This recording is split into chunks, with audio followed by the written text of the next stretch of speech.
toys that are meant for grade schoolers. Ow! Alright, so chat.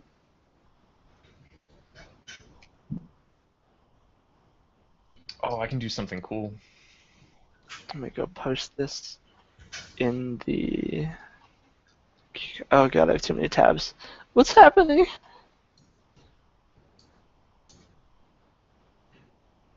That is a GID cap just glowing. You can tell it's glowing because you're in such a dark room.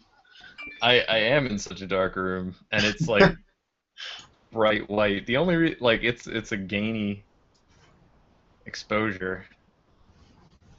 Hold on, I can fix this. This is gonna look cool.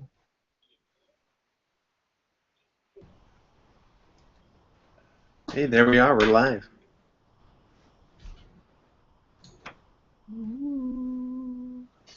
That delay is so trippy, man. I gotta turn that off. Oh yeah, turn off the sound for yourselves or you'll go crazy. Yeah, it'll drive me nuts. Just gonna Is sit there here people? Yeah, enjoying yourself? charging my glow-in-the-dark key, the only one that I'm waiting for somebody to claim from the whole aloe thing. Oh no. My guy came in today, Binge. It's so beautiful. Ooh, what did you get? I got the Sunset Skullfilia. Oh, that is a It very. shipped so quickly. That's crazy. Wasn't the sale just like yesterday? It was No, it was a Wednesday. couple days ago. Last Wednesday. Wow, my time is like really no sense of time. I feel like it was just yesterday, 2 days ago.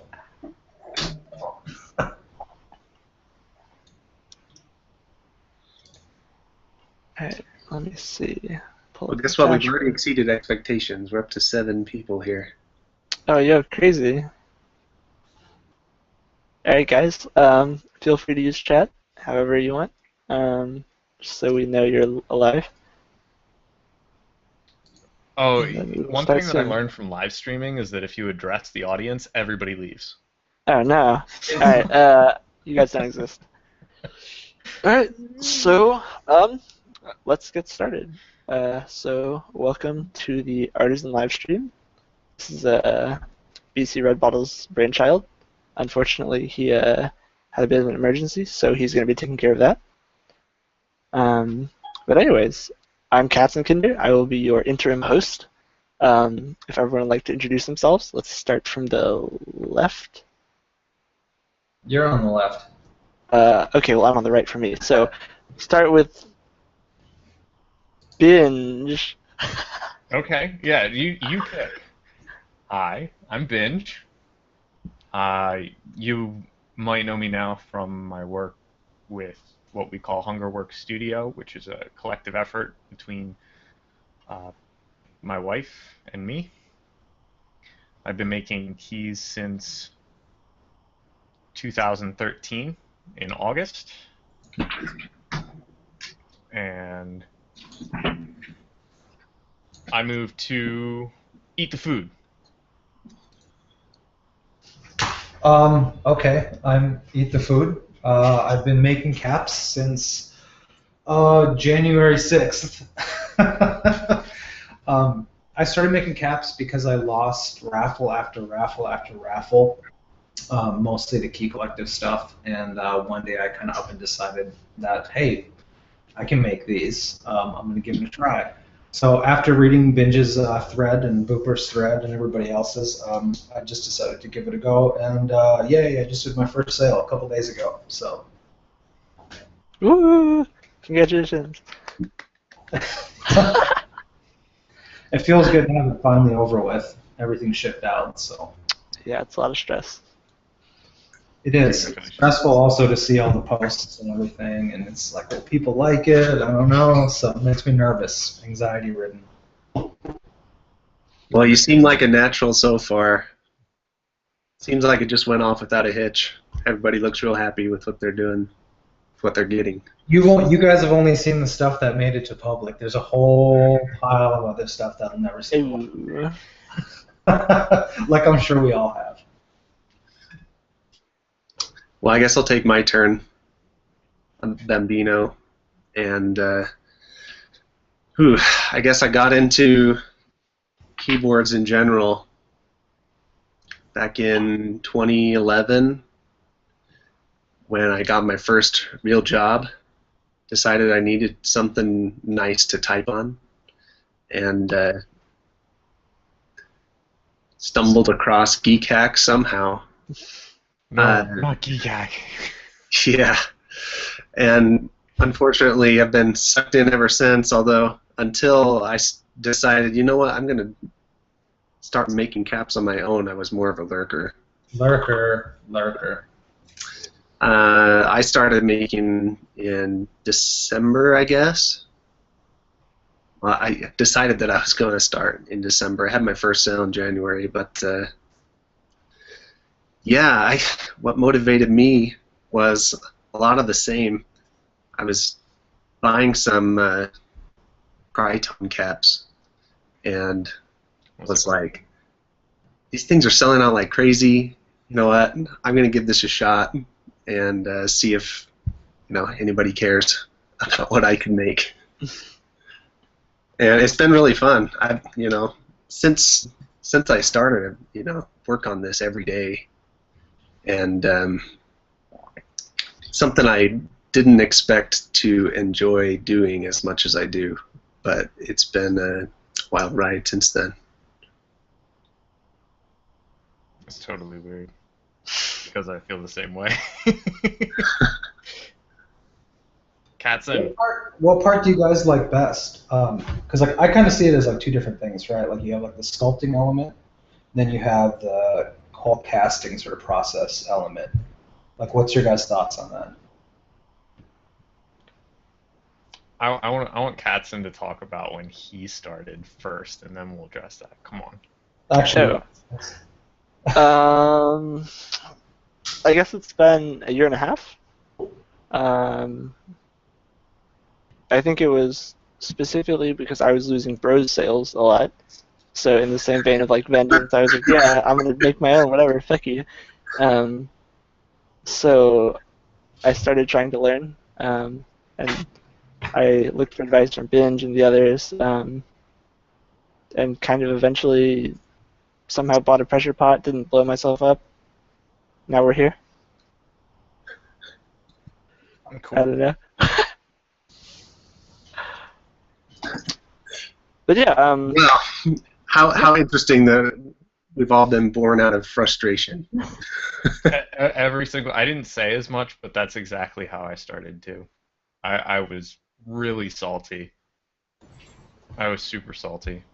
for you, which sales was it? It was a clack sale. I've been trying ever since like 2000. I'd say I'd really started trying around 2010 to succeed in a clack sale, and I have yet to do so. even still. Even still. And I don't put like I'm way more busy than I was then. And I see an opening and I try and go for it, and I still manage to just not get it. Right there and no. It's definitely terrifying. It was the release of the Gumrot Ogre. Oh. I saw that key and I went, that's something cool, that's something different. The whole thing is sculpted and I want it. I want that really, really bad. I made every attempt that I could.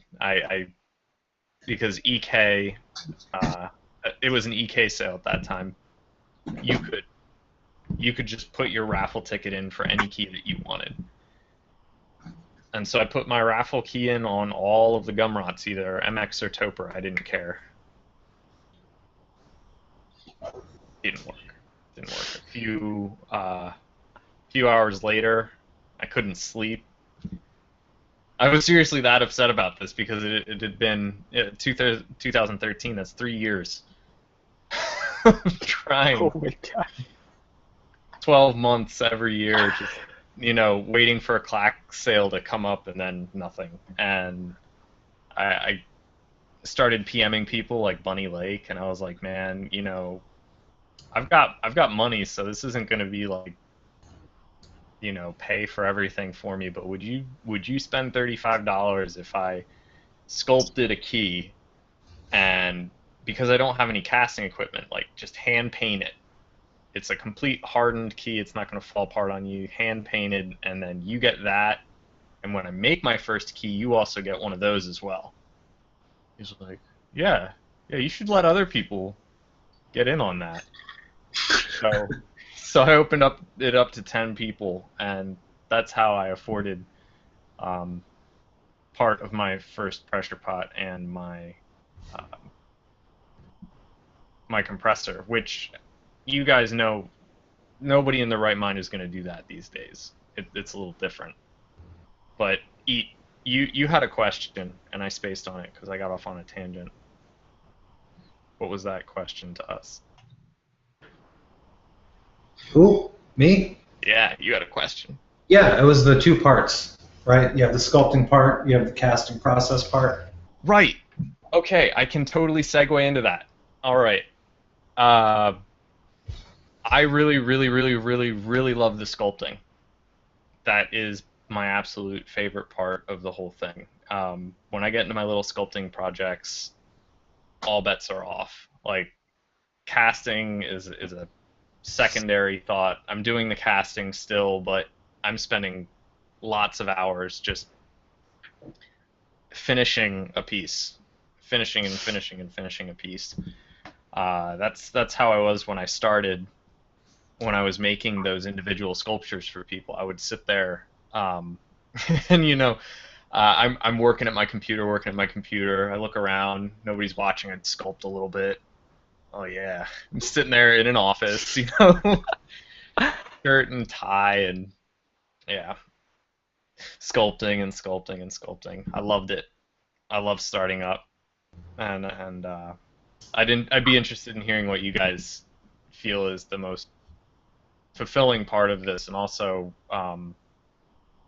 for me it was a lot of this kind of getting people excited, like, hey, you're kind of crowdfunding, you're helping me jump into this, but you guys started up in a very different ecosystem. I'd be really interested in hearing what it was like to see yourselves moving forward. Like, what were the first steps that you thought of? For me, it was see if this would fly with some of the senior members and then go for it.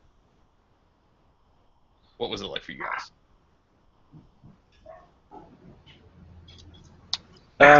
I guess I started next. So for me, it was I was a filthy Reddit pleb. I started on Reddit, and I guess I started with like really basic sculpted caps, and like just kind of thought maybe selling a bunch at a very low cost just to try and scrounge up funds would be the optimal way to go. So I ended up, I think my first caps were sold at like $7, $8, something. And I only sold a very small batch, but it was enough to buy more resin and silicone to experiment with. And so then that put me onto buying a really cheap vacuum pot, which helped to solve all the mold issues. So I got, bubble-free silicone, which meant, my molds were higher fidelity. And then it wasn't until much later, like a couple months at least, that I finally invested in pressure. But every breakpoint, you just felt like you were doing so much wrong before, and it was correcting everything. And it just felt really nice to make every step. And realizing like you could push it that much further in terms of either detail or fidelity or, the various aspects of casting. Yeah, definitely seeing that like a original concept move closer towards that picture that you had in your head. Who next? Well, I guess the Yeah, that's you, last, Bambino. You're the yeah, next one that's in me. chronological order. Chronologically, you know, you're right in that things are a lot different when I started doing this, and I can't really talk as if it was a long time ago or something, but the everybody who sees anything these days kind of wants you to make something of it and sell it. And so it's kind of a different feeling these days for somebody starting out, because there's a lot of other people who've done it before, and there's a lot of stuff that's out there. And so when I got started, I thought, I want to be different in some way. And tying back to that question about the stuff that you enjoy about the process, I really enjoy the sculpting part too, and it's always been the key to what makes me really excited when I'm doing this. And so I figured, if I'm going to do this, I have to really make my sculpture work and put a lot of effort into it, so that it's not just another guy who makes keycaps. And I guess that kind of was the mindset getting into it and getting started. And yeah, as you go forward now, it's more of a, how do you keep your quality up, or how do you improve upon what you've done already? And part of that is making these now established characters that you've come up with become something that can be new because you're now casting it in a different way, or you're making it look different because you're in a new format of color. So I guess that's how I would answer that question. Yeah, I like the insight into how the ecosystem has changed. So you're addressing like really different concerns than what I had and what Katzen had, because Katzen, he's starting making $6 or $7 keycaps, and at that point, people, I don't know, I didn't mention this, but when I started and I started casting, and even though I had bubble-free, void-free casts, I could only really sell my keys for about $15 to $17, with a 40% rate of success, because my entire process was shite back then.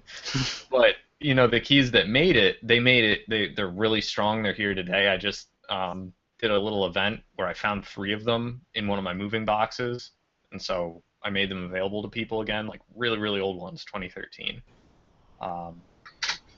But he's coming from an era where he's starting out, and he's like, $7 will keep me making new keys, being able to sculpt, being able to go to that next step. And here you are. I remember you came right out of the gate with a fully formed key and a decent sculpt, and I was like, I could see myself wanting one of those. I don't know what just happened to my camera, but that's kind of cool. It's very artsy. I like the picture you got on there. This is what happens when I talk too much. It's weird because you're like still there. You're just like, great. What just happened? Well, it looks different now. It looks crazy. Yeah. No, this is really strange. Anyway, we can still hear you. Oh, Oh, there we there go. you go. Hey. Hey. Hey. Now I just look sickly again. What the hell? All right. But Anyway, you're commenting on when you first saw some keycaps that I was. yeah, that you made. They were fully formed, and I mean, people were willing to give you more of their attention, more of their effort. They're paying you for these things, but like you said, they want to see that thing that you've made, and they want to pay you for it now. The ecosystem has definitely changed. And then, so you started in January, and Eat the Food here is now just completing his first sale after you did a big, like, huge giveaway, right? Eat? Yeah, with the turtle shells, that was kind of like my trial run learning curve sort of thing. But yeah, I think you're right, man. I mean, the ecosystem couldn't be more different. Um, Early on, I mean, I got into mechanical keyboards like a few years ago, kind of like everybody else here. And, artisans weren't even really a thing. It's like, of course they were around, but they just weren't like this thing that you knew that you wanted. You hadn't seen them yet. There wasn't like this demand or this institution sort of around them. And it was just sort of weird, like how it all of a sudden kind of came up the last couple of years, just this demand really sort of surged. And personally, it wasn't even a thing that was on my radar until probably about, I don't know, maybe November of like 2015. That's kind of when it started to sort of come up and say, hey, these are really cool. I want to get in on some of these raffles. These are really awesome. Um, Getting to know the artists, reading the threads, just seeing the creativity involved was just really, really appealing to me.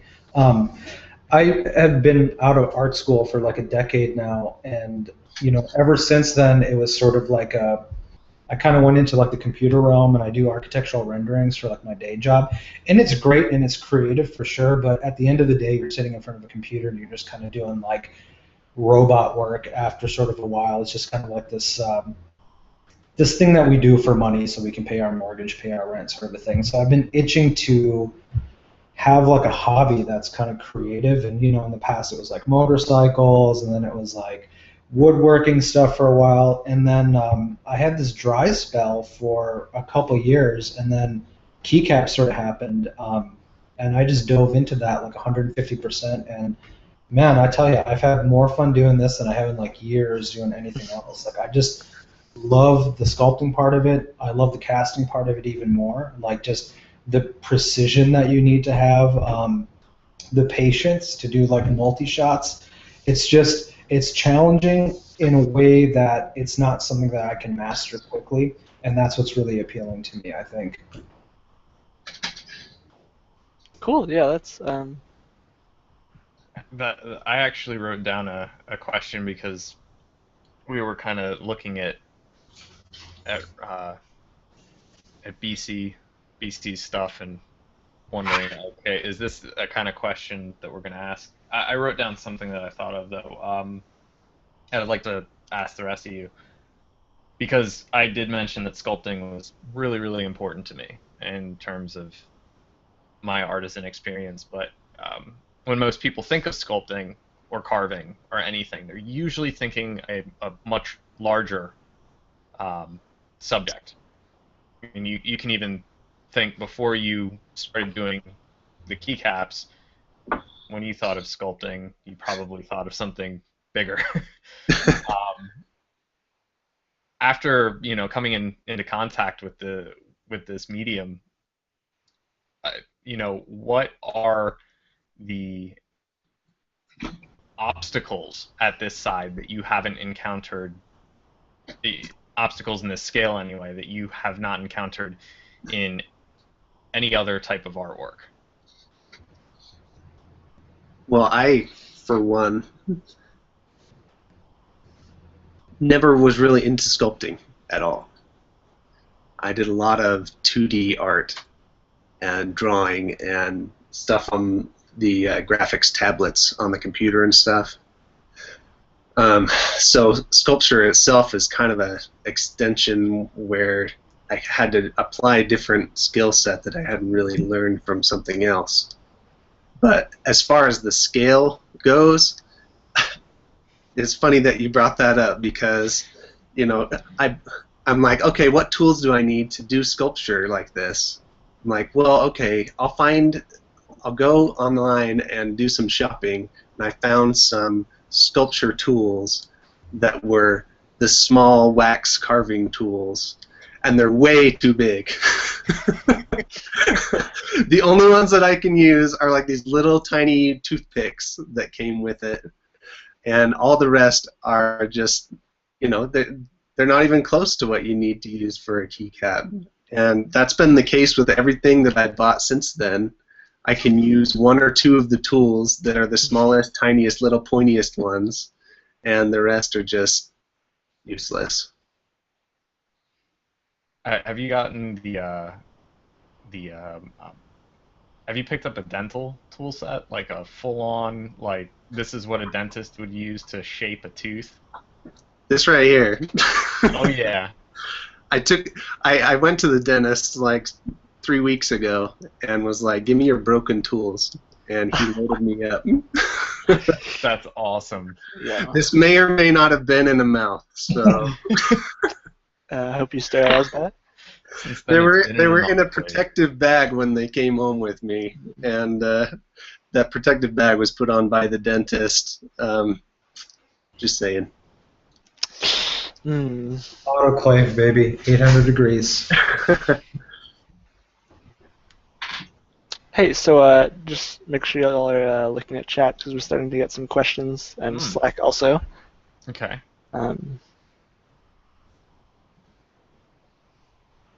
Where are we getting? Is it in Artisan's corner? No, there is in the channels chat. Okay. It should be on the link I sent you, somewhere down there. Okay, I got it. Bambino, How do you feel about? people are requesting pizza pugs. Oh yeah, pizza pugs. Is that like a breed of pug, or am I just out of touch?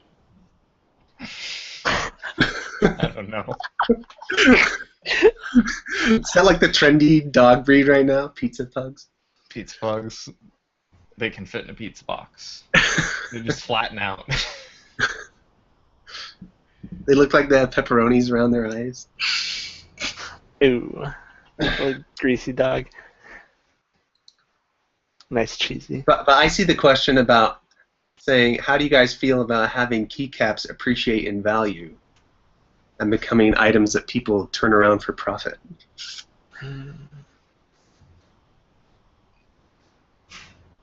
Anybody want to take that on? I'm gonna let somebody else start first because, I don't want you to listen to me for a half hour.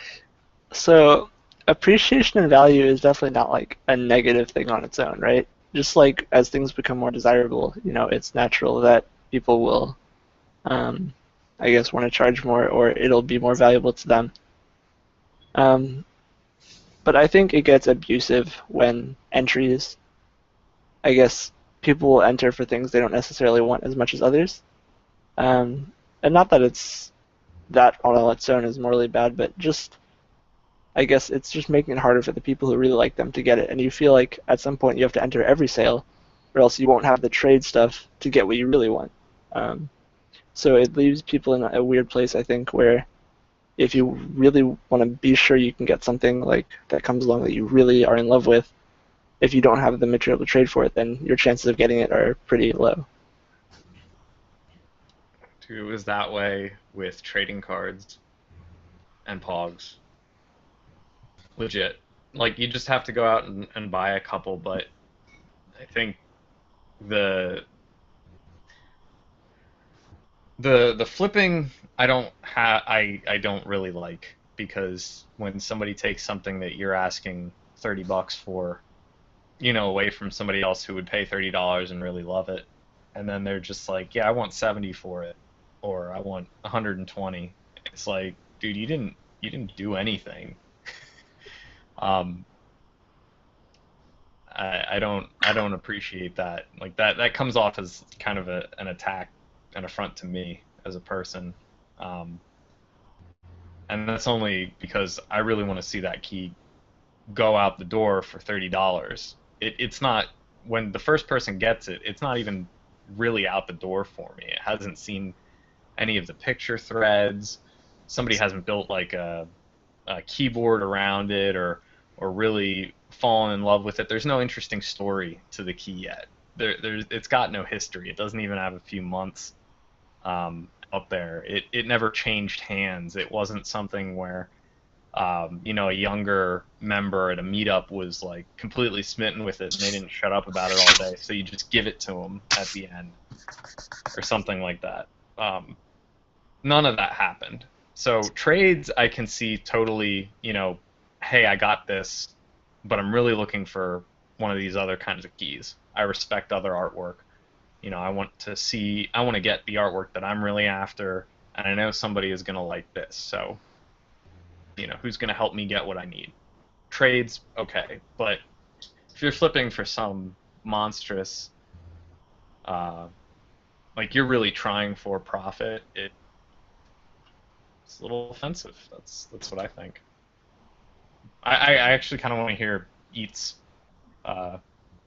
thoughts on it, because one of the links that I saw pop up in Slack earlier, and this is in no way meant to be offensive, but somebody was like, they had both of the Fugu and the Fireball, which, by the way, I want those keys. I almost PM'd this guy and was like, yeah, I have a Binge cap. But he had a trade thread up. I've got a Fugu, and I've got the what's the fiery guy's name? Bombkin. Bombkin. Okay, Bombkin. And so Fugu and Bombkin, and I want a Skullthulu. And that's kind of like the bartering aspect of it. He wasn't trying to sell it, but it's sort of close there. What do you feel about the whole thing? Well, I mean, I think it's a little early to say. I mean, I'm pretty new so far, but I think I tend to agree with you on the ethical level that, just blatant flipping is just like, it's just general douchebaggery, and it's kind of a low thing to do, especially for somebody that wants the caps. I think people will pay a lot of money for certain caps. We see it happen sort of all the time. But, with artisans in general, and this has just been my own experience, is I'll get some caps or I'll trade some caps that I really want, and I will have them and I'll really enjoy them for about 3 weeks, and then I feel like my enjoyment's been sated. And after that kind of time, I've appreciated it, I've handled it, I feel like I can trade it and it can move on to another home. And I'm a huge fan of that. I think trading is a really, really big part of artisans. I think it is one of those things that kind of is a glue, if you will, for the community. I think if there wasn't that sort of aspect of it, and it was just raw buying for cost, it wouldn't be quite the same. I think relationships are made between different people from trading, and people get reputations from it, some good, some bad. So I just feel like it's kind of a necessary thing. But yeah, I mean, I agree. Like the people that'll like blatantly flip stuff, get stuff like first day, instantly turn it around. It's like in bad taste, But I feel like there's not a lot that I can do about it. At the end of the day, somebody paid their hard-earned cash to get that, so it's theirs to do what they will. But at the same time, it's up to the community how they want to treat something like that. So it's not my say, it's like everybody's say, just as in aggregate, I would say. Yeah. I think fortunately right now the consensus in the community is that it's a bad thing, and that it's frowned upon. And but you said there's really nothing we can do about it, but in some ways there is. I mean, maybe I can't speak for everybody, but increasing the number available could be helpful. And that it depends on the way that you form your processes and what you do. But I mean, at least with your style, Eat the Food, you've had a lot of winners. A lot of people who wanted your stuff could get it, and there's not a big outcry of people out there saying, why didn't I get a chance? So I think in that respect, you're kind of an example for the rest of us to say, let's try to emulate that, try to get that result. Well, I think though too is like, part of, and this kind of goes back to that giveaway. It's data. I think and you do this too with your Google Forms. On the end of it, you're using it to sort of collect data, and I think that's a really important thing to do in terms of making the maximum amount of people happy, right? I mean, when I did this sort of giveaway, a lot of that was to see what is a snapshot of the market right now. How many people are there that are willing to just pay shipping to get a cap? this instantly tells me that there's X amount of people sort of out there that are interested in artisans, or at least the the meager ones that I can make at this point in time. So each of those sort of sales kind of paints a little bit of a picture in aggregate of what this looks like. I think looking at all the other sales, we can sort of see that too. But I think data is a really huge aspect to, I guess, sort of mitigate that like sort of flipping thing, right? Like accurately address the market. I feel that you've got a really valid point there. And to be honest, I kind of want to thank you and Bambino for being such solid contributors to, you could call it the market. I would like to call it the just the amount of art that's out there. Without that, it really for a while felt like I had just won, a little bit. Like, oh my gosh, I'm finally making these keys that, if I didn't have them, or if I couldn't make them, I would definitely try and be part of that group that went to get them, because this is competition for the big two at the time, which was Bro and Clack. And I mean, even making 120, 150, 170 keycaps in a sale, I wasn't really making a dent. The volume of what's out there, the variety, the different colors, what people are doing to show the fan base that they care, the data that you retrieve and how you positively make it into things that people see and they want and they get excited about. It's had a positive side effect on all artisan keycap makers. I felt like things have gotten a little more sane.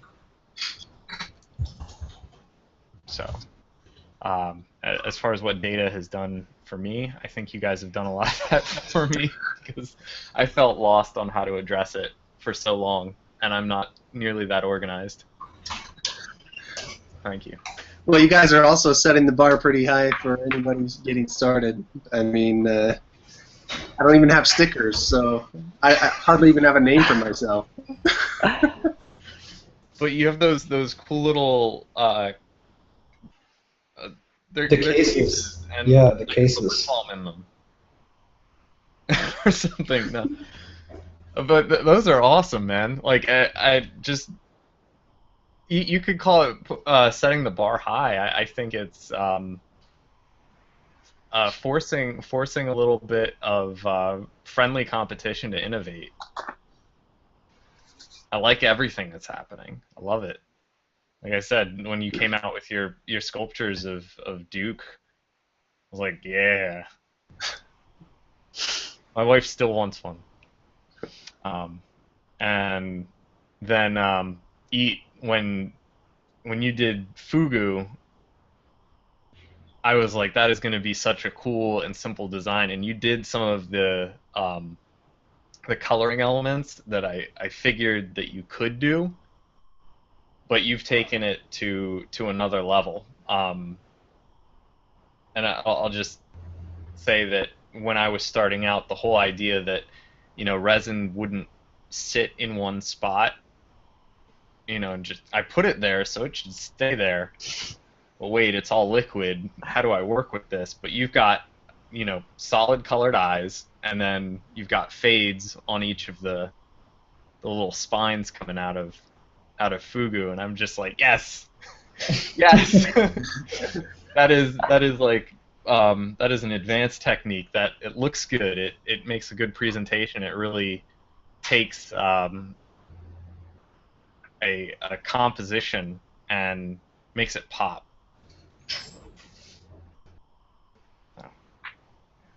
How about you, Cats? What was the question? Cats has a really cool monkey face that I love. But we were talking about meeting. meeting someplace with the fan base, giving them a little bit more of what they want, making the community a lot more positive and a lot less in it for profit. They want them. They don't just want to turn them for dollars and cents. I was talking about the positive aspects of more artisans getting involved. Mm. And then I kind of took it for another turn. Let's get back to that whole.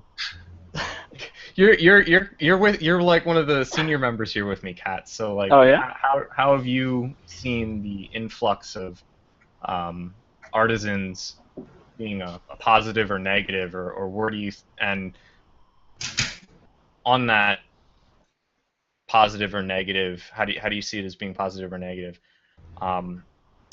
When there is somebody new, what is that thing that you look for? I think it's just taking it very methodically. Like, I really appreciate when people take the time to refine their work before, releasing it. So in kind of both your cases, your first showings were very clean. And for me, it was more of a necessity. I was like, oh, I don't have the funds, I don't have the resources to like keep producing, keep making. But obviously, you guys were able to like really refine your craft before launching your first things. So to me, that's really impressive, and I think not better, but it's just a show that you're serious about it and that you're really putting in the effort to deliver the best possible like end result.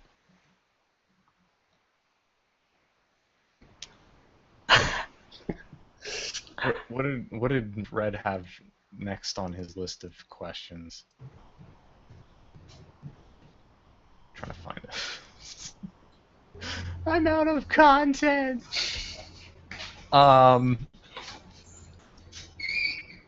Sale formats. Yeah. This is a good one.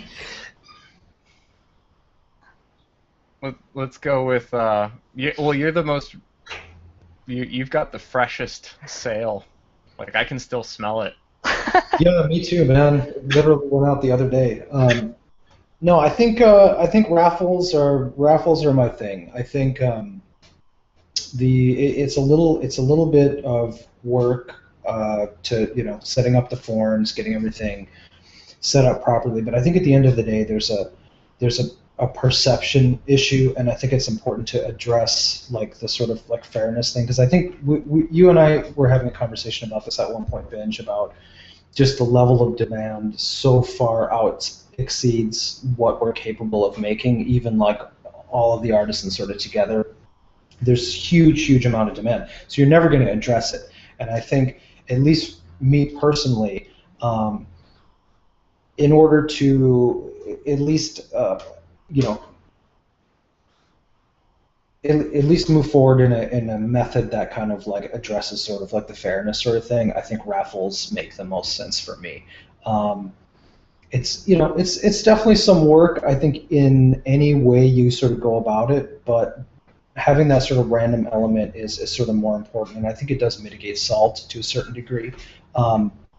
That and again, hitting it with the quantities, making sure you make enough to at least hit a significant chunk of that market. But yeah, I think raffles are definitely my thing. I don't think I'm going to move away from that format anytime soon, unless it becomes unmanageable. I don't necessarily foresee that happening, but that's at least my flavor for now. Okay, I just did a sale recently. I guess I'm next. The next most smelly. No, I agree with you in a lot of ways on the raffle, but I love switching it up. Is the sale another part of this question that that Red had here was, is the sale format anyone's business other than the artisans? Yes. Yes, it is. Every fan out there, like, as much as I'm like, no, you let me do my thing, I'm king of the castle, it's not how it really is. The fans, I listen to every single person, and sometimes it gets really overwhelming, but um, I just want people to see all of the different sides of it. As much as there is stability and sanity in raffles, and trust me, I will be having more of them. Um, the first come first serve F5 bomb has its place. The um, surprise, hey, it's not just a picture. If you click on it, you can buy the key. Those hidden sales, the random quizzes and questionnaires that I like throwing up. I feel it's important to be engaged with the social media. I feel it's important to get that large amount of feedback. I think raffles give you an important amount of feedback. They're like feelers, and it also gives people a something to get invested into, but not to take something from them. I do understand that first come first serve. It takes people's time. It takes effort. It can be mentally draining on somebody when they're getting frustrated. So that's not why I do it. I don't want people to feel that way. Um, but a variety overall, I think, is a little more fun. Not specifically for me, but I know some people who have been following my stuff are getting used to doing certain things. Like if I post a picture, they click on it. It's just fun little things that they sort of identify with Hungerworks Studio. Is it objectively the best? No. No. I drive my wife nuts. Like she's as much of a part of this as I am, and she is usually climbing the walls, you know, upset with a choice that I've made. She's like, "Why would you do this to people?" And so I don't do objectively what's best for my fan base, but I hope you like me anyway.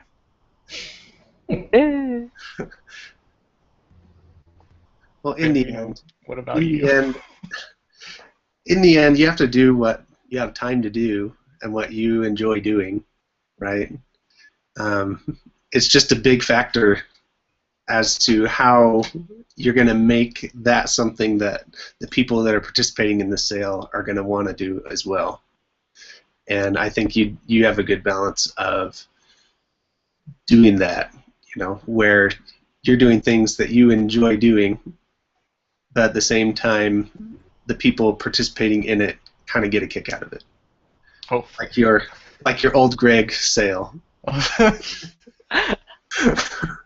Yeah, I don't know if anybody had never seen that before, but if they hadn't, they're better now because you held that sale. That's right. I was thinking to myself because we bought a box set of Mighty Boosh that if somebody has not seen this sketch, they need to see that sketch, and they might get a key out of it. So, Cats, where are you at?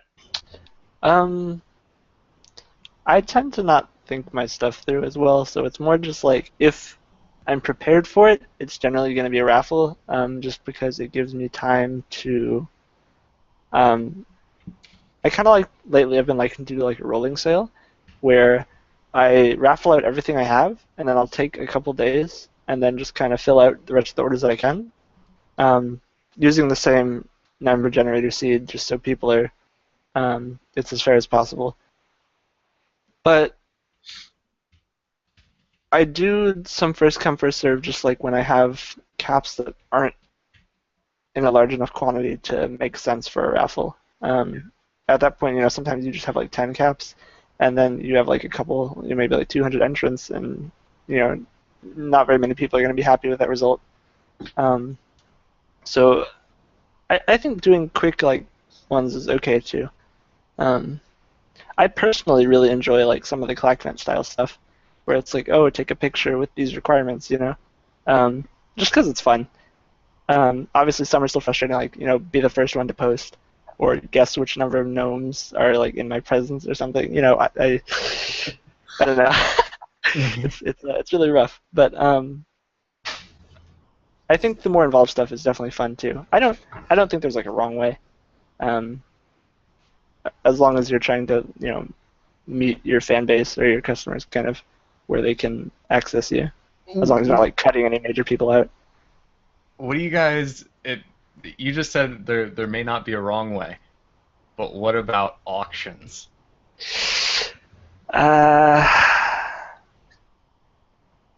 Totally depends on what's being sold. So I mean, I thought it was appropriate when Bro sold was it the molds or the masters for the He sold BBV2? his masters, I think it was. Yeah, I thought it was appropriate for that. You know, if you're going to retire a sculpt, I think it's something significant enough, especially for a cap that has as much of a legacy as the Brobot does, to do it that way. But in other cases, maybe not. It depends. I guess that's the answer. Yeah. Okay. How about this? You should not cast if blank. Period, not question mark. Is there anything that you guys would say, don't cast if? So definitely, if you're not good at like following instructions, it's it's pretty important, and it can be dangerous if you're not following instructions. Just like following proper safety procedure and like making sure you're not gonna hurt yourself or inhale something potentially dangerous. Or get splashed. Yeah, even just getting splashed. Like I've had rashes all on my hands and stuff just back when I was like too lazy to use gloves. Yeah, I think that's the only barrier. I mean, if it's something that you have the funds to do and you find like creatively interesting, then why not? Is there anybody? You should not cast. Okay. You should not cast. I have one. You should not cast if you're gonna copy someone else's work. Oh yeah, for sure.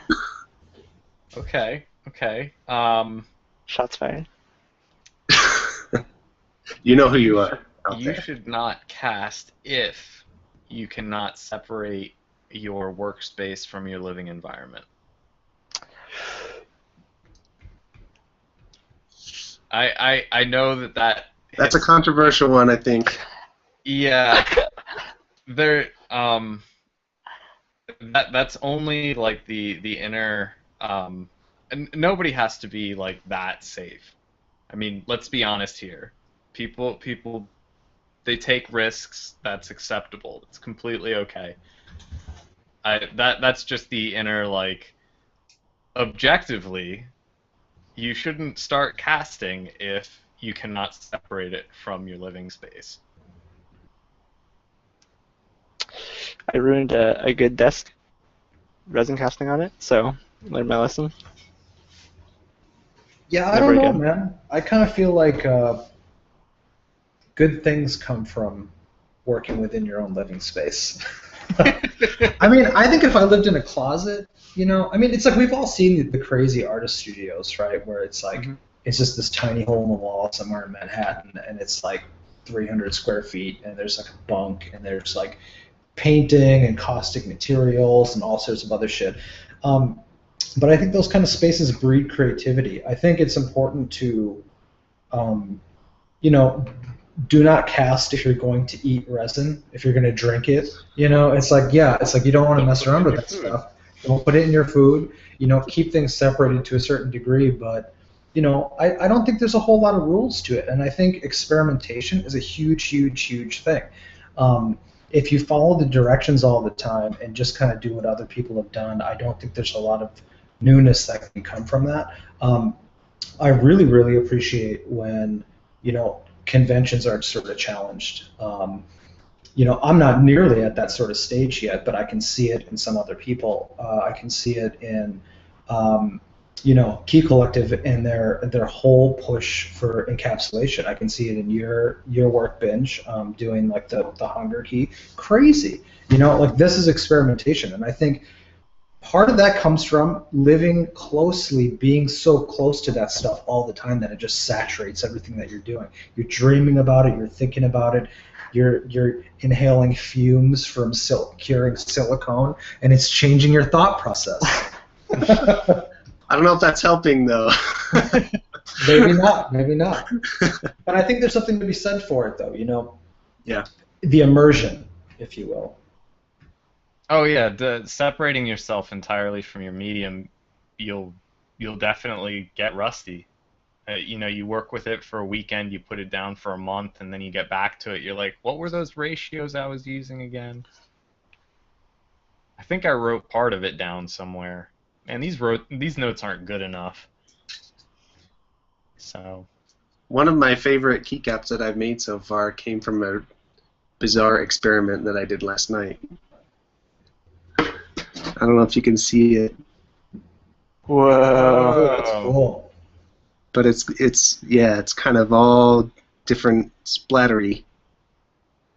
But that was from something that I've never tried before, and just turned into something that I really liked after all. I had no idea if we'd even cure without being covered in pockmarks, but Yeah.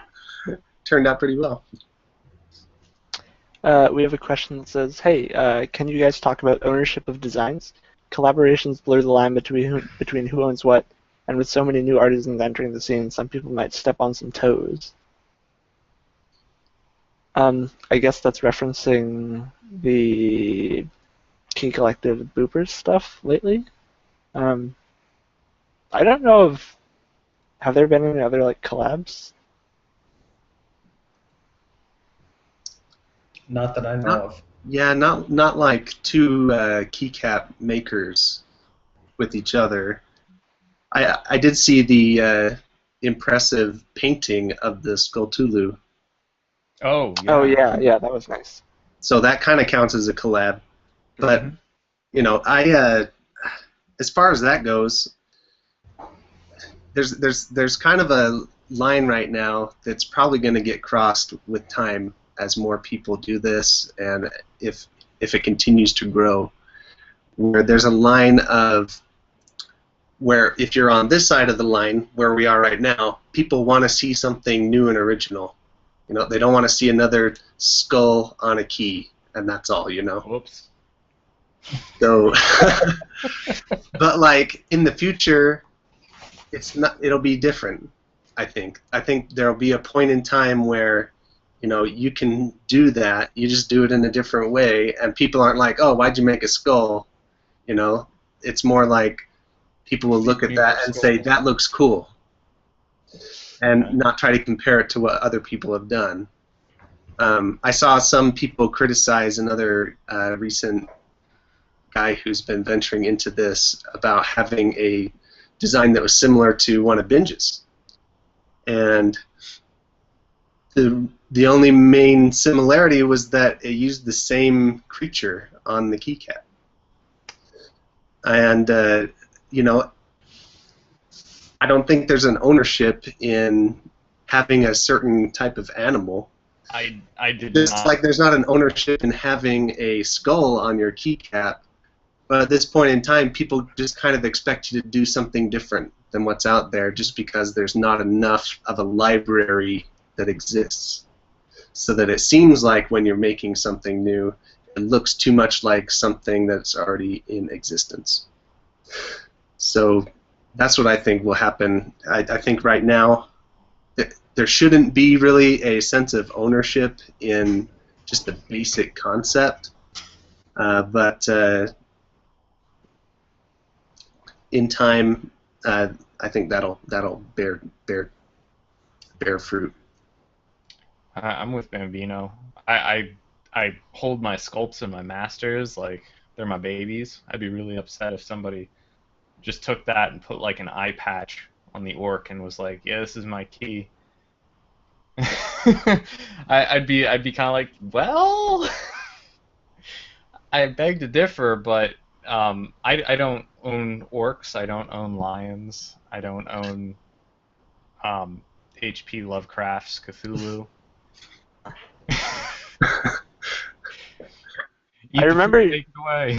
I remember you mentioned though that like wasn't Orc Trooper supposed to be like conceptually that you can take something, kind of remix it, and that it Yes, still counted as original thought?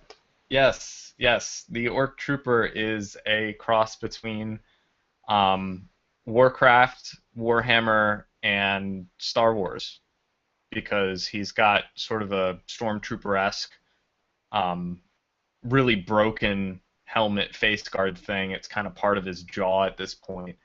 That was one of the themes that I loved doing in college. I had a lot of dinosaurs with metal jaws, like those evil cartoon characters that you'd see in the early 90s, late 80s with, an underbite that was made entirely out of a metal jaw. Um, so yeah, he's meant to be a couple different things all kind of smashed together and done in my own style. So I would definitely support somebody taking their favorite things and kind of putting it all together, kind of like a keycap casserole, and just doing it their own way.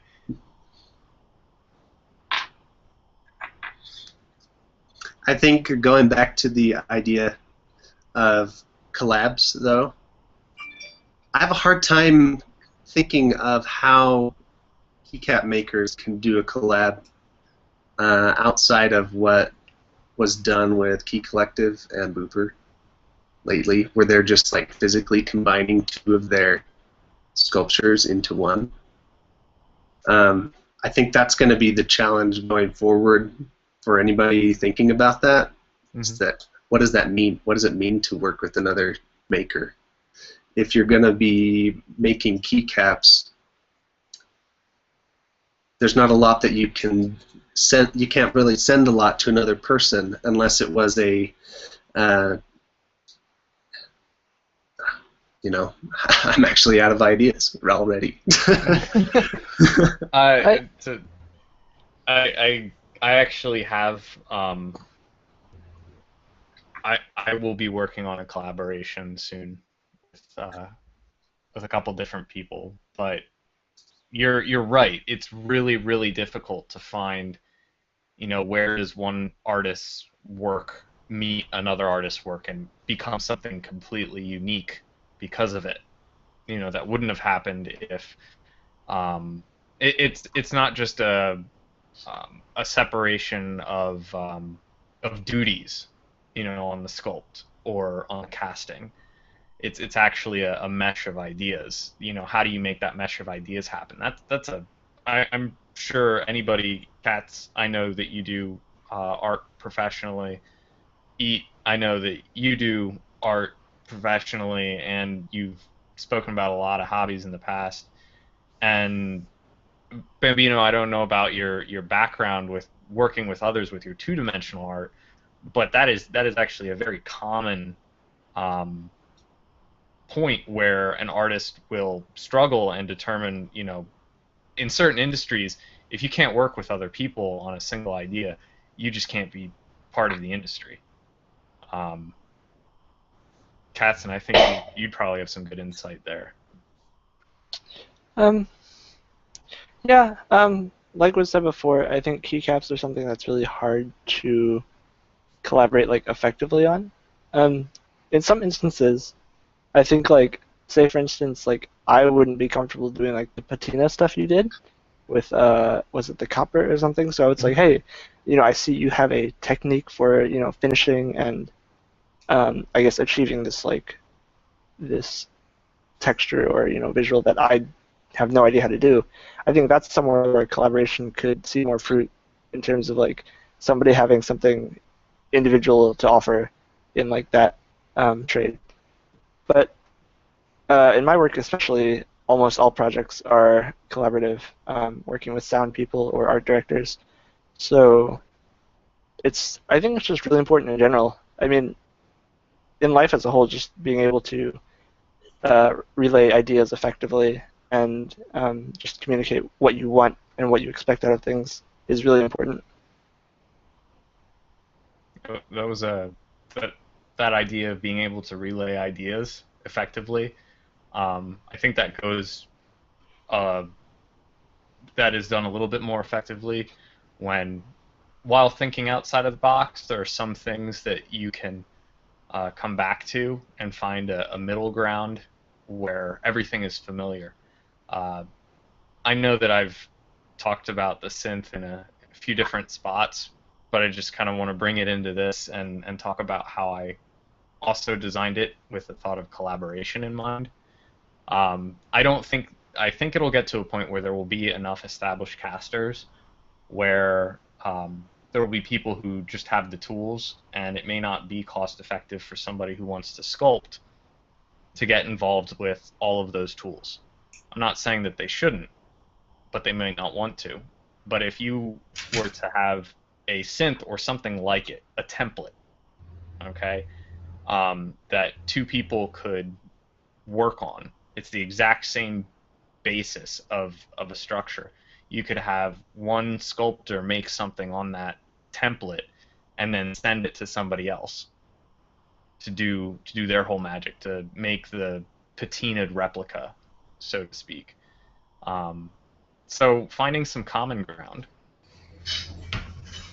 between the two artists, I think would be a really good place to start. And I think that the people in the community are working on tools to make that more possible. And I think more people are going to be open to the idea in the future.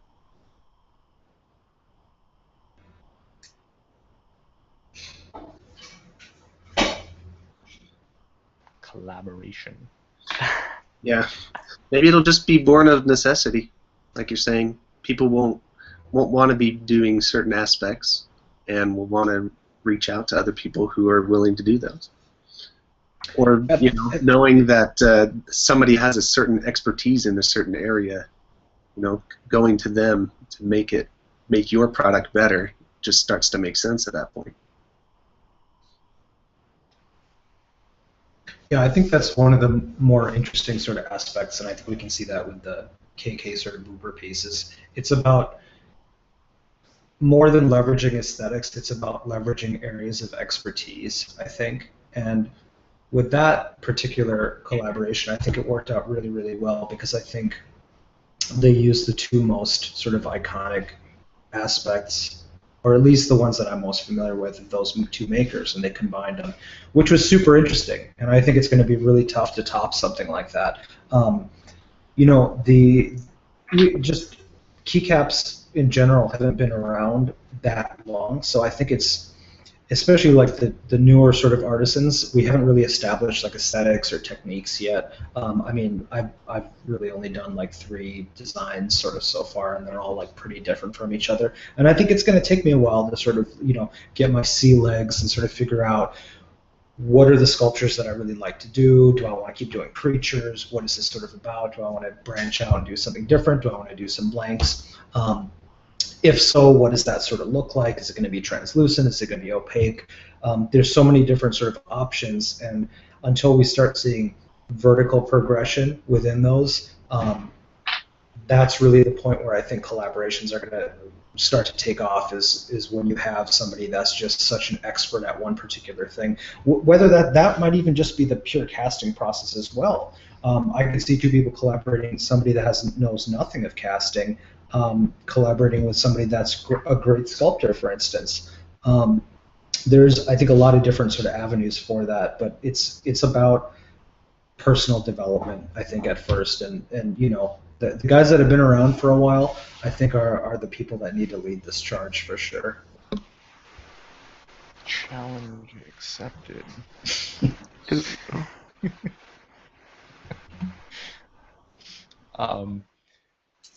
I saw a question in chat that I kind of wanted to address with collaboration, and it's about thoughts on other methods such as 3D printing. Is it still artisan? I think when it comes down to making the keycap, this has been my stance from the very beginning. I could take a 3D print and modify it and make it into a finished product and then duplicate it. That is what casting is there for. It is a way to artistically duplicate an object that is your brainchild. Um, Make it out of clay, make it out of epoxy, make it out of 3D printed whatever. But the moment you take a 3D printer and start replacing the human element of creativity, of placing colors and finding balances and mixing pigments or dyes, I think that's when you lose a lot of what makes it feel special.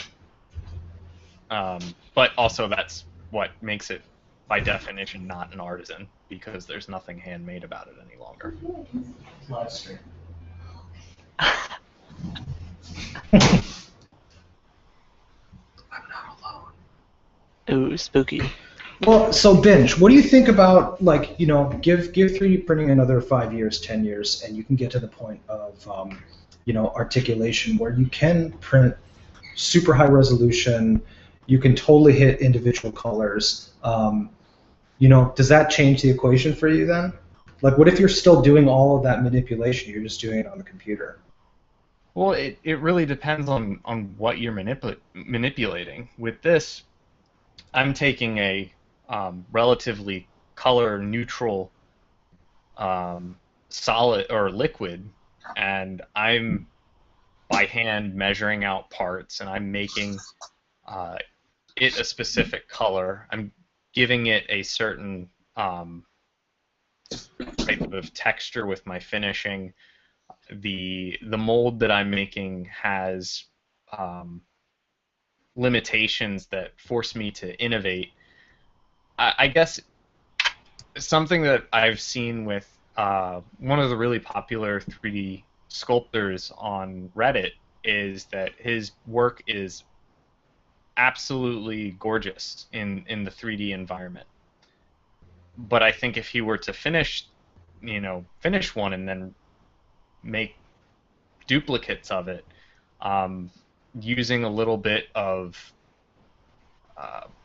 I guess the sense that you would have once it's out of that digital space, when it's in your hand, when you're looking at it, and say, this little bump right here, it makes sense in 3D Studio Max or Maya or Blender, but it really doesn't make sense in my hand to have this shape here. It just doesn't look right. But, I sand it down a little bit, and suddenly that detail pops out, or it's not such an eyesore. There's a treatment that we give it that makes it more aesthetically pleasing, I believe. But at the same time, if you have a machine that you start it up in the morning and you load my intellectual recipe for Monkey Man, and it just prints out 5 or 6 for you. That's taking a lot. That's putting a lot of me into the equation, but it's also taking a lot of me out of it, because I think I don't. It's such a weird concept because you're talking about like what I grew up on thinking of as complete fantasy replicators from Star Trek. It's such a weird space because you have it, it's in your hand, but what did you have to go through to make it come to your hand? I think it'll feel a little bit more cheap in a way. I don't think people would want to necessarily put it on their keyboard unless it was really. It would either have to be really popular or very pleasant to be around, something almost scientific or sterile about it, or natural feeling, something like a 3D printed wood grain into a plastic, or something that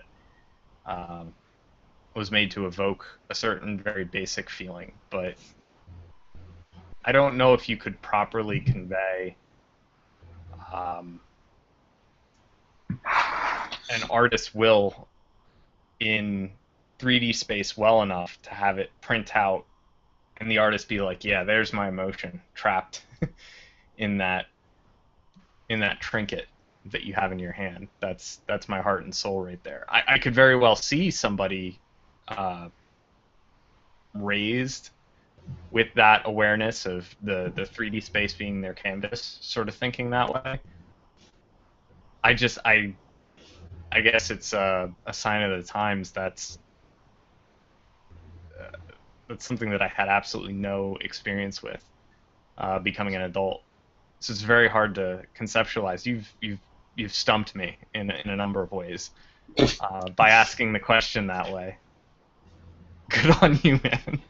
Well, you know, I mean, I think it's interesting because I mean, if we look at like photography as like an analog, you know, 20 years ago, folks were hand developing prints, and they still do. You know, if we look at analog photography versus digital, it's just really a matter of the tools. I mean, I think the same thing could be said to say that, you know, can you truly express yourself if you're not handling the chemicals, you're not handling like, you know, the silver solutions, hand developing black and white prints versus working, you know, straight on a monitor in Lightroom.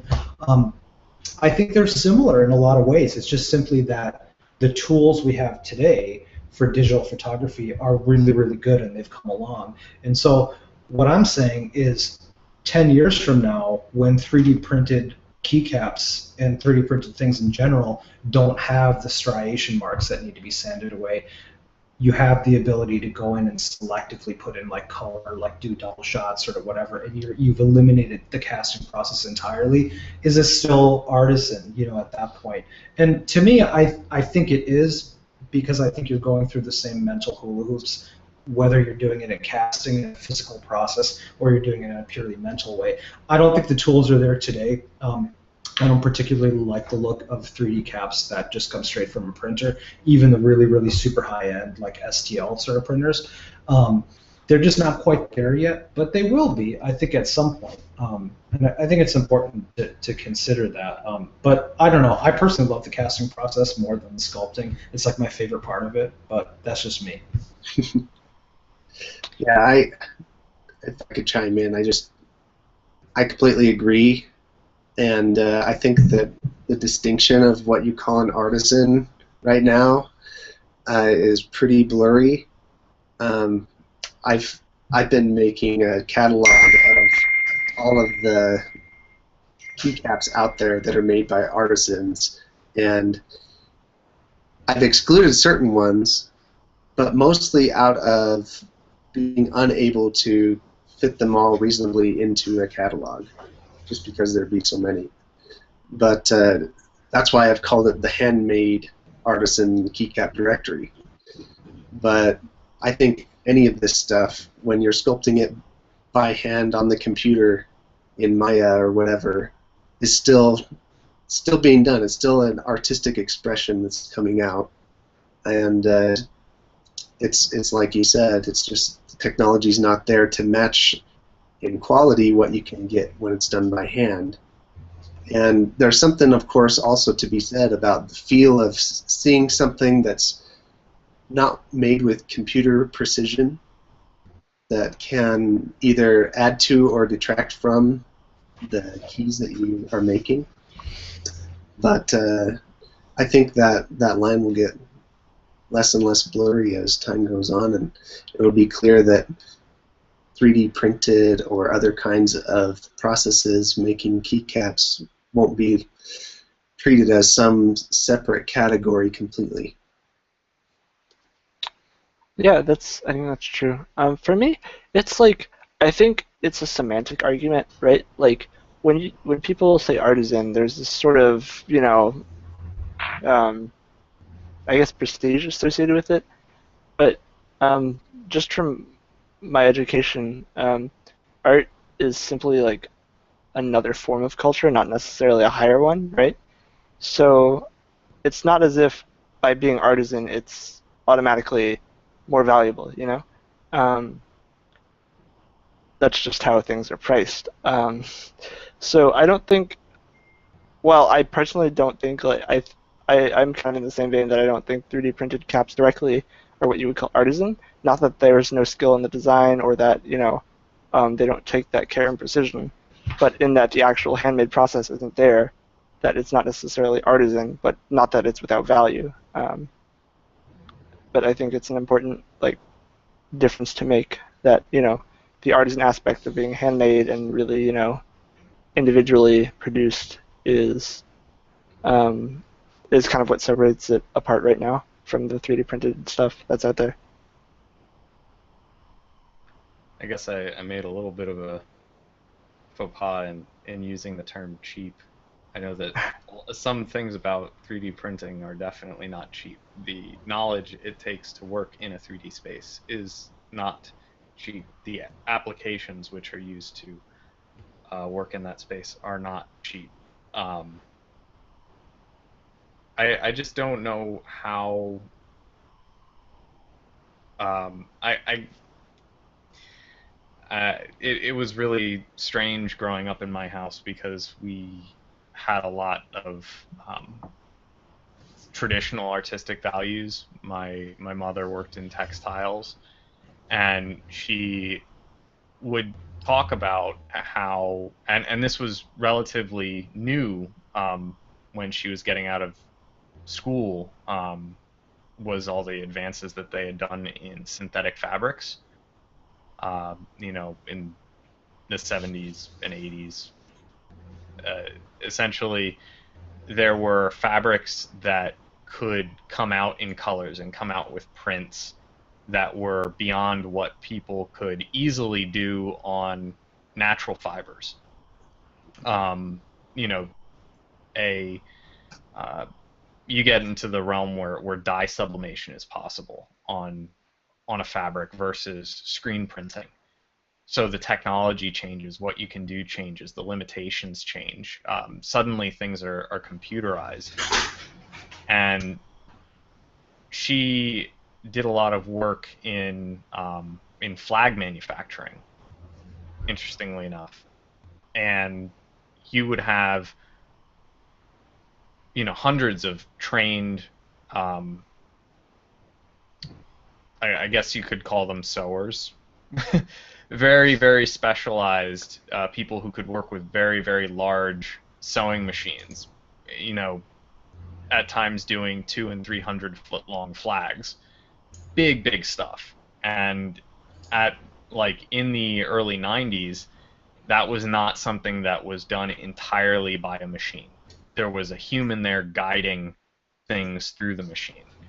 Um, Things rapidly changed, and that's when she kind of left that industry because essentially her expertise was no longer needed. It was pretty much driven by the machine.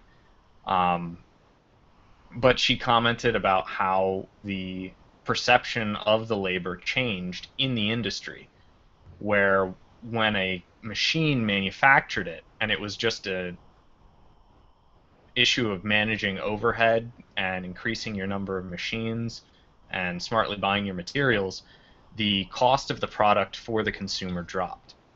And it was not a cheaper product in that it was less of less quality, but it was cheaper in how they had eliminated um, what would essentially make it expensive or special, because that 200 or 300 foot long American flag was now no longer a project that took 30 people to complete. It took two machines, 4 hours. So I it I it's such a hard dude. That topic is I've seen buzzing around the news. Um, is there going to be an economy once machines replace the very basic things that people, um, are people going to have to rise to higher and higher levels of work, or um, are there going to be a segment of people who essentially can't do things as well as machines, so they're just taken care of by them. I'm going off on a weird tangent here, but I hope you get. I'm not trying to insult anybody by saying that their passions are cheap or anything like that. I just think it actually realistically will make things less expensive, and that could potentially have a negative impact on how people view the medium. That's all.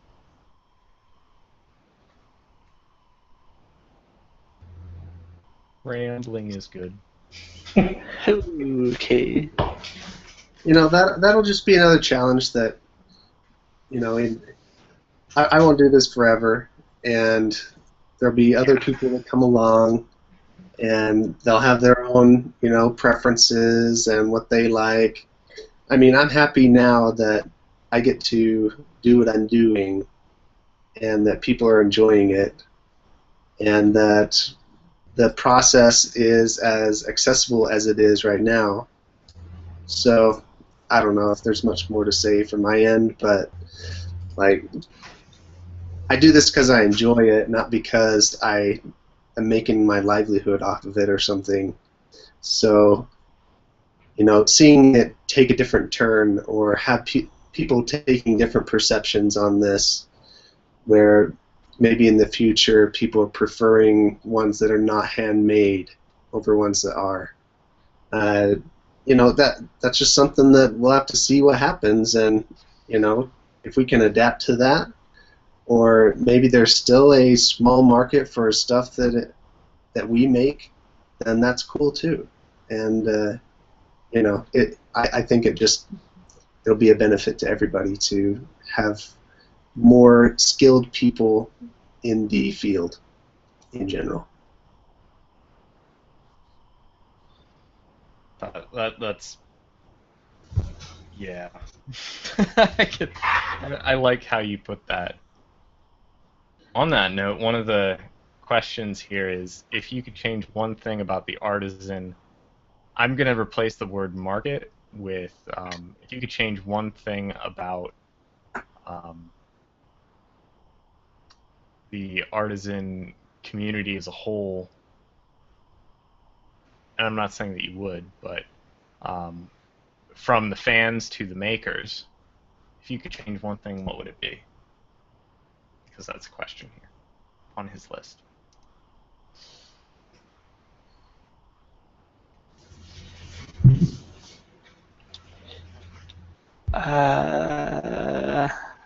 Would you change anything? That was a weird question, because as far as the market is, I wouldn't want to change a thing. I think we're finally getting to a good place. Yeah, I agree. I don't think there's like something inherently wrong with it. Like, there are obviously parts we don't like, you know, some of the exorbitant secondhand prices, or, you know, the flipping, but that just comes with having desirable items. You know, it's not like you can just remove that in a vacuum. So I don't think there's like anything I would change. There has to be a better question that we can segue to, guys.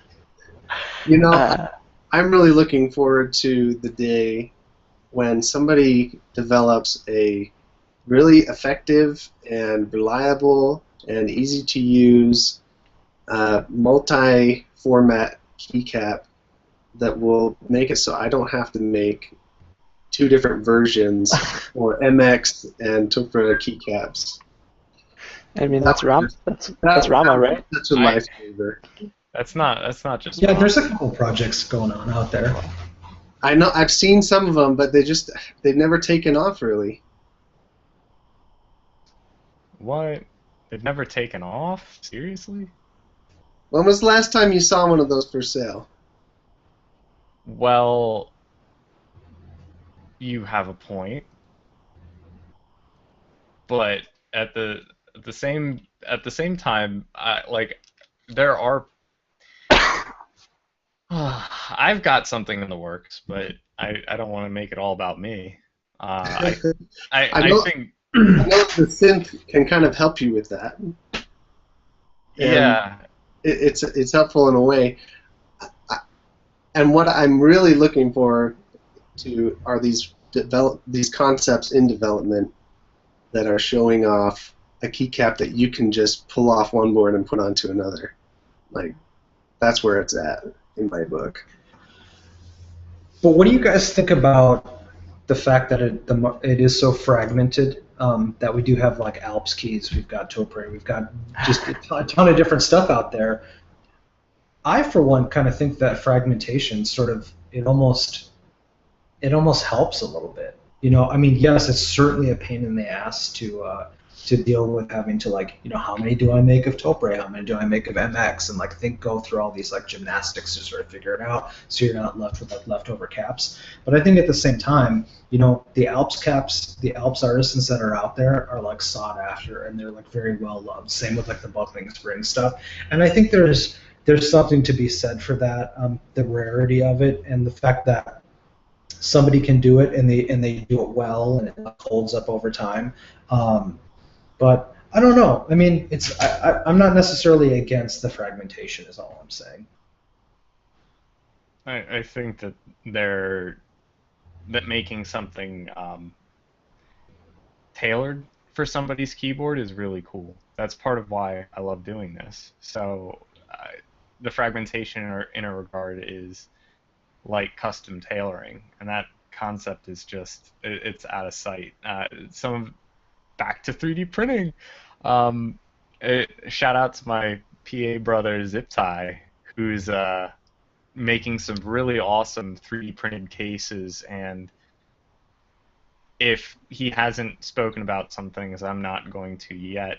I'm not going to, you know, unveil for him, but he's got some really cool ideas on where to take keyboard cases that I think come out would be more accessible to people as a 3D printed product than as something that's CNC milled.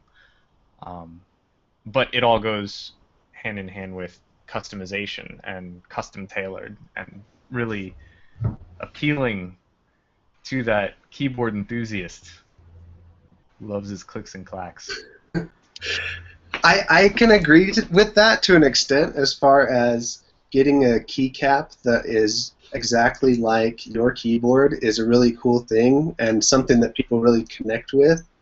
But I feel like the stem type is like the lamest decision that you have to make in that process. It's pretty lame. I would rather make the decision about the appearance of the design and the color 100 times more than will it work with my keyboard because the back doesn't look right.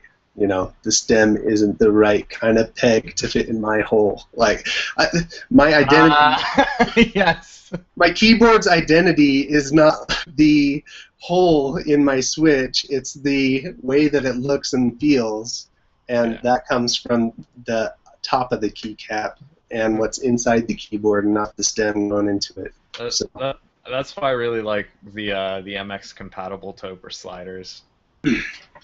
Yeah. But that's just because a lot of really cool key sets come from MX. Yeah. But I mean, that's getting into a whole different vein of matching key sets. Do you folks feel it's important to make your artistic vision kind of based on what's already out there in terms of key sets? I see you. Oh, color matching is so hard. It's such a pain. I mean, if I could just be like, oh, give me this Pantone chip, it's nice and easy, yeah. But I suck at mixing colors. I really do. It's hard. It's just getting things precise takes a whole lot of trial and error. And I tried to for a couple of things, but just I didn't have the mental fortitude to stick it through.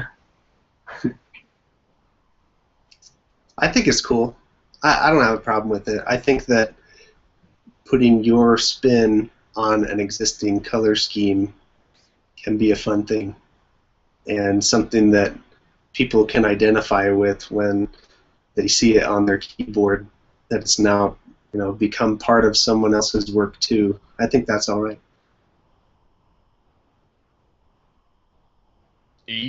What do you think about colors? I think it's cool. I mean, it's definitely a consideration for me when I think about what colorways I want to do, but it's rarely like the primary factor. And that might change in the future. Like if I kind of want to do a Nantucket Fugu, we'll see where that goes. But I think colorways are something that I struggle with in general.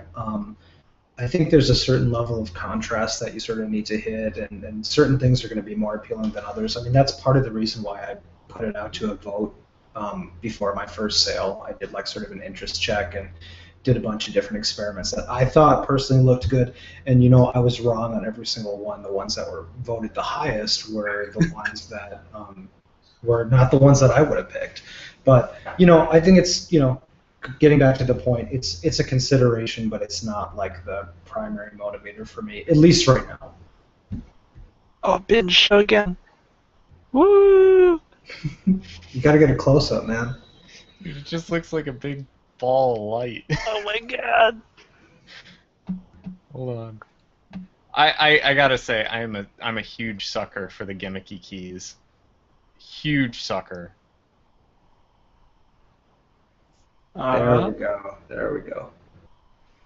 Yeah, he's glowing in the dark. Oh man. It's actually pretty bright. I mean, all things considered. I love the glow in the dark stuff. I love it when you can shine a UV light and make spots appear. I like what Impending Doom does with his blanks. I think blanks are an art form. If you can't do something creative with blanks, you got to keep trying. Because one day you'll do it. You'll do something so crazy you'll surprise yourself. Are we all reaching like the end of our fortitude? Is there anything that we haven't covered? Let's ask the people. What have we not gone over? Yeah, the people. It's like.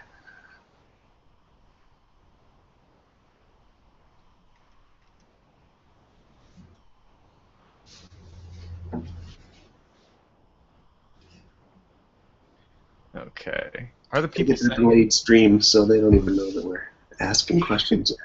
It should only be a couple seconds, I think. We'll see. Biggest mistakes. Hmm. And who makes the best artisans? Well, best is a very rough question to answer. I think we can all say we all make our own best artisans. Biggest mistakes and biggest regrets. Jeez.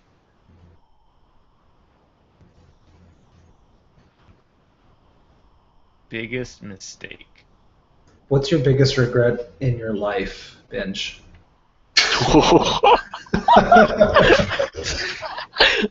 Holy shit.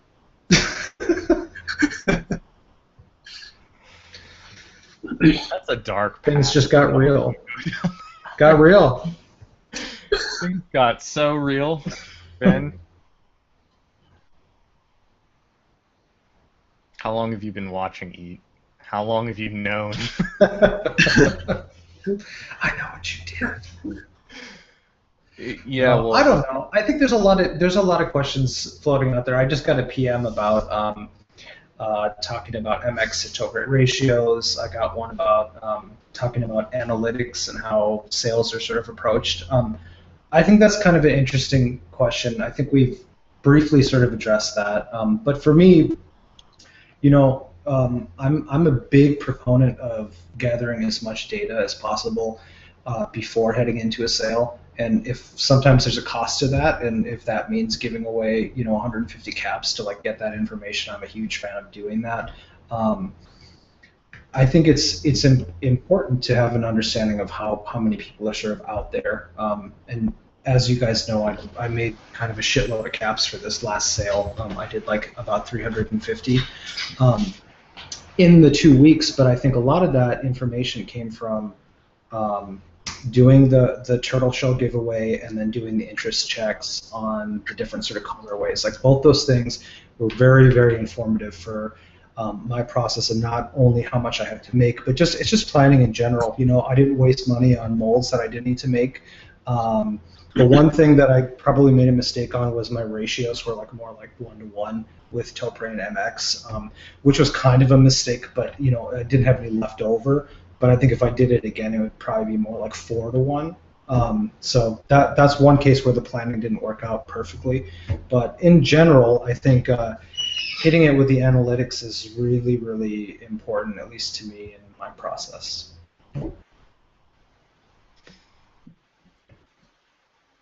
Hoffman asked, well, I'm going to answer this one. Creamy or chunky?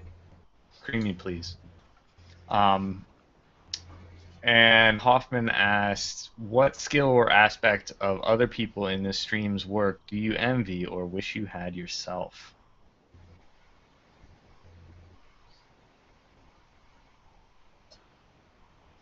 I'm going to let somebody else make a fool out of it. I'll start on that. One thing, and I don't know if this is something that I can ever really match because of constraints outside of this world that I'm working in, but one thing that I've admired about Eat the Food's work so far has been the way he just seems to naturally engage with the people who are interested in it and to get people excited about it. And I know that doing what he's been doing to get to that point takes a lot of time and energy. And so I've really appreciated that and thought it was a really cool thing.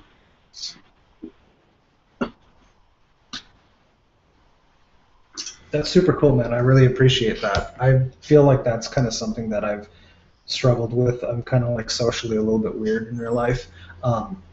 And so I think the way I've sort of done my interaction with the community has been more about like posting lots of pictures and like doing a lot of different work and just posting the results of that. My post count is super low in general, and you'll see that like on my Reddit profile as well. But it's a lot of I do get a lot of, I think, goodwill from the hitting things with images, doing lots of giveaways, those kind of things. Like I kind of call it like the all bite, no bark marketing sort of approach. But yeah, it's just sort of, yeah, it's just kind of how I do things, I guess. But I appreciate that for sure. Come on, somebody else make an ass out of himself before it's my turn. Cat says no. No envy? Nobody has envy? I mean, your color stuff was always like, even when I started out, like all the colors I saw, like the absinthe stuff, just like using interesting materials. I think the tungsten caps, just like, you know, having the resourcefulness or just being like, hey, I'm gonna, you know, infuse these with copper or, you know, tungsten, or, you know, just doing interesting material work is something I was always like really excited about. And admittedly, that was all bite and no bark. Eat food. Those were some of the most readily accessible casting effect videos out there, and articles were about doing professional reproductions of existing sculptures, and a lot of those are reproductions of metal and marble statues, small statues. So I thought the effect looked good, so I did it. Experimenting is good. It'll get you there. Keep playing with color, man, because one thing that I find to be inspiring about your work in particular, that I really wish that I had, because I know that you take time that's very precious to you and you dedicate it to making you essentially custom tailored your own blank, right? Mm-hmm. I gave up on that. Okay, so if there was one thing I'm envious about, specifically with regards to your work, it's that you have, even with limited resources, you have the drive and focus to make something from the very beginning come out exactly the way that you want it. And you did it all using your own strength. Whereas with the Hunger Key, which a lot of people were saying, "Oh, that's really cool. It's awesome, man." And I've just turned black and white. But um, that would not be possible without the synth. I couldn't do it. And the synth is something that it required three people to really make happen. This in the United States, and then it went to another country to actually get made. So, Oh. I mean that the whole thing has just been a ton of effort. With Eat the Food, um, I'd have to say I'm envious of his ability to take data and criticism and feedback, and although he says that he is a awkward social animal, I feel as though he doesn't need to be social in a way. Um, you're engaged with yeah you're engaged on a different level. You've got a very positive way of calculating. I don't see that in a lot of people who look at data in that regard. You're just finding positive ways of affecting your fan base. Um, Making sense of all that is something that I'm envious of. And Bambino, I I gotta admit, there are times where I believe that you're the better sculptor out of the two of us. So Amazing Oh. sculptures, man. Amazing. when you the Duke really gave me like a that is a very realistic looking sculpture, and realism, it doesn't matter what media you're using, is very difficult to capture. And then the aviator is quite small, and you were able to cram in detail and liveliness into that bust. Um, I'm using that term correctly, aren't I? Yeah. Yeah, yeah. Cool. Yeah, even if it's not, she's female, so pretty close anyway. Hands off that one. Ooh. But so I'd have to say there's another I'm gonna get my color back. Yeah. There was another question in the chat about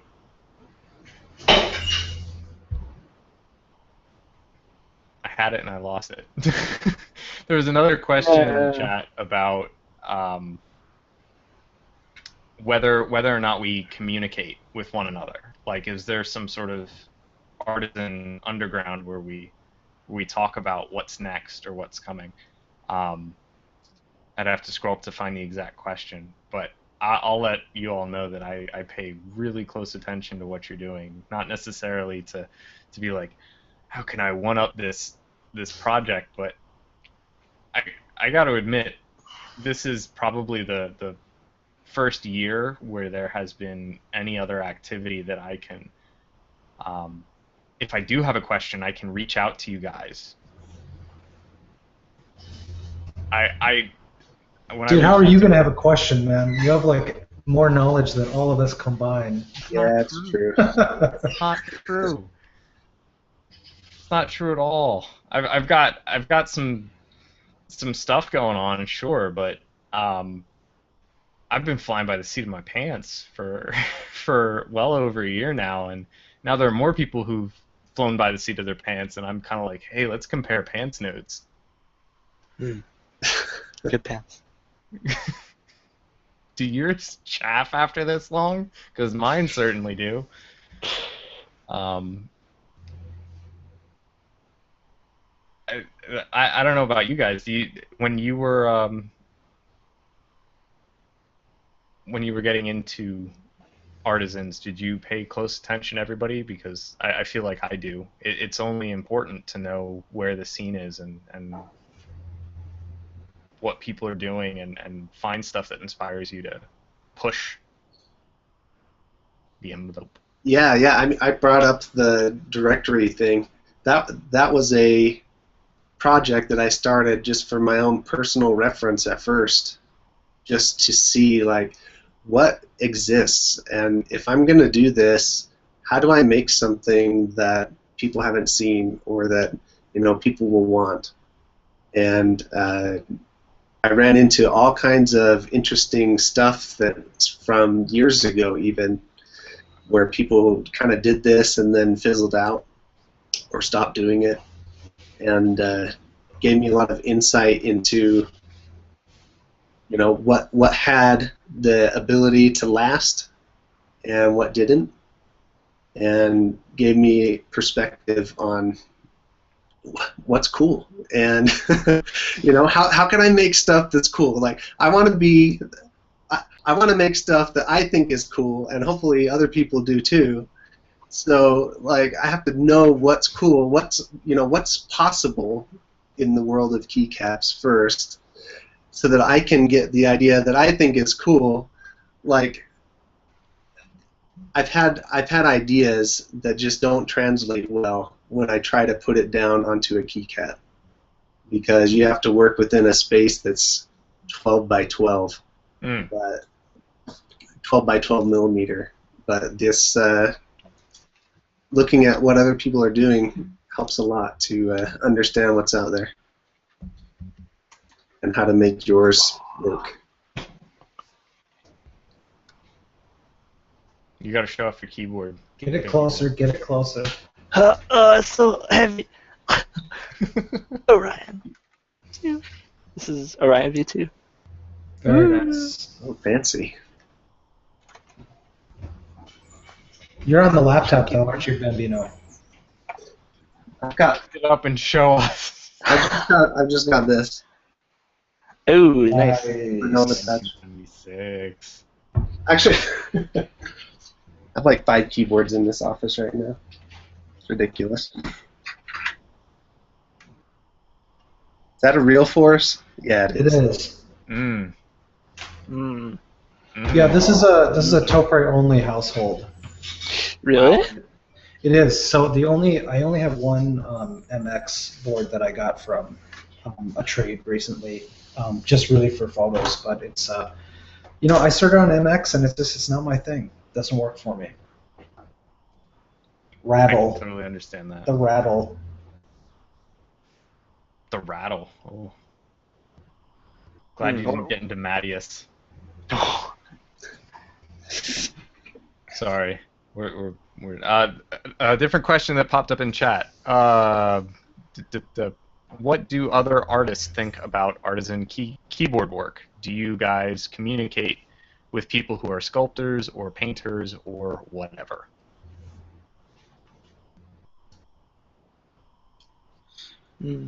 I've shown some ex-classmates some of my work, and it's more for feedback and stuff. But I mean, it's not like it's not respected or anything, because it's just sculpture in miniature form.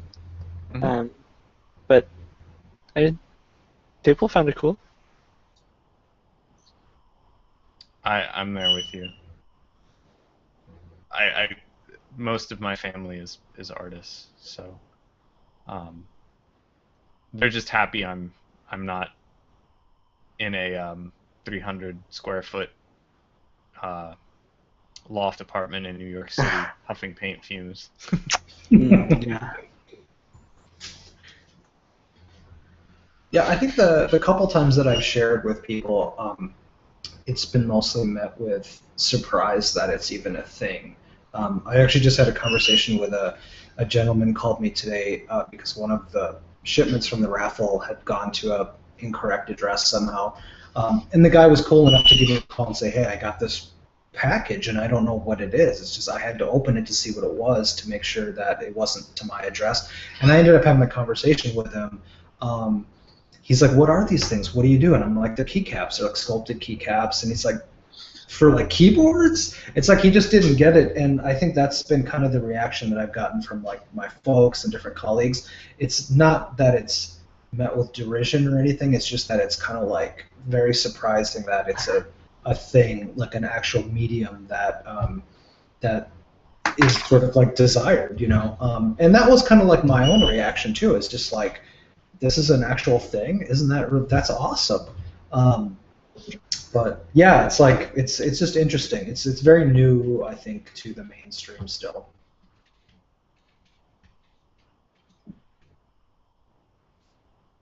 I love customizing things.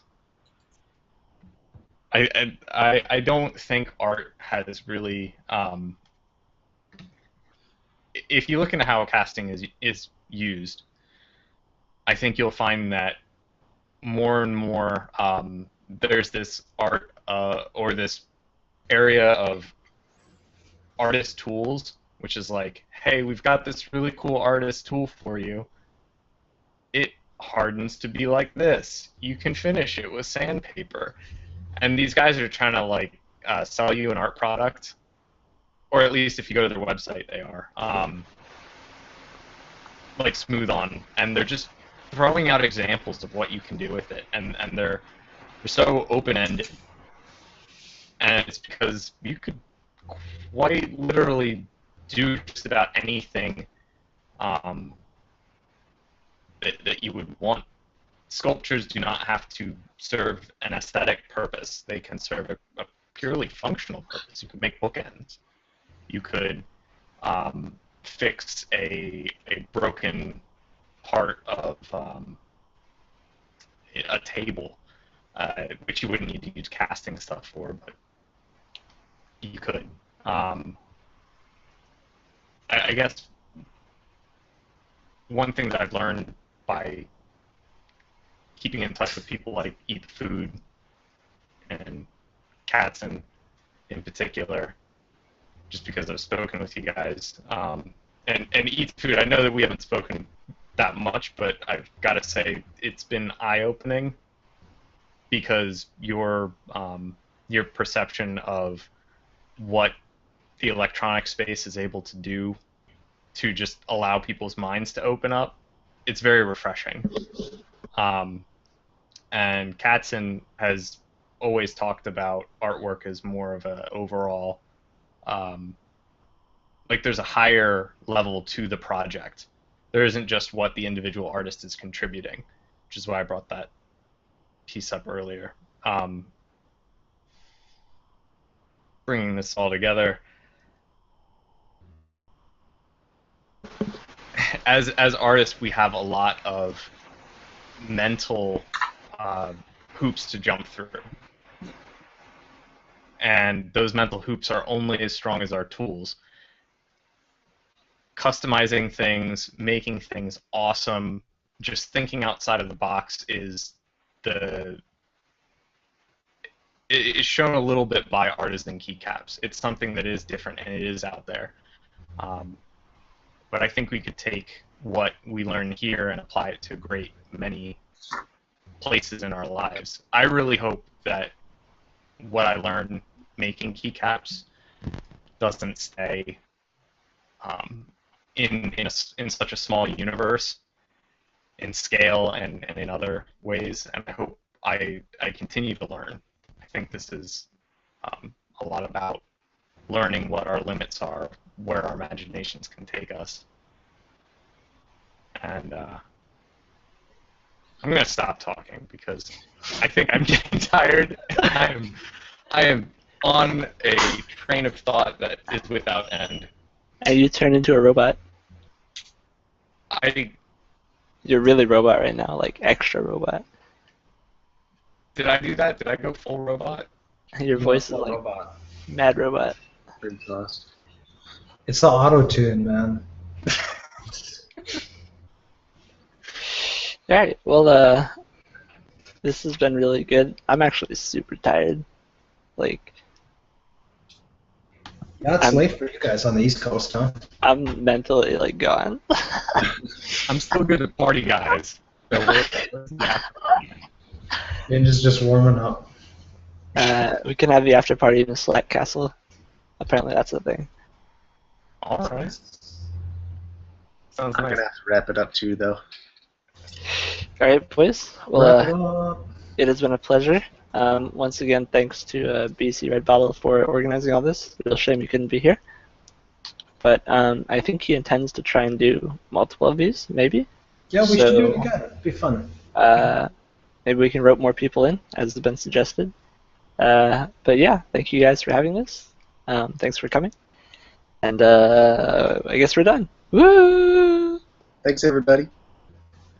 All right, bye guys. I'm gonna go turn off the stream. We'll see ya.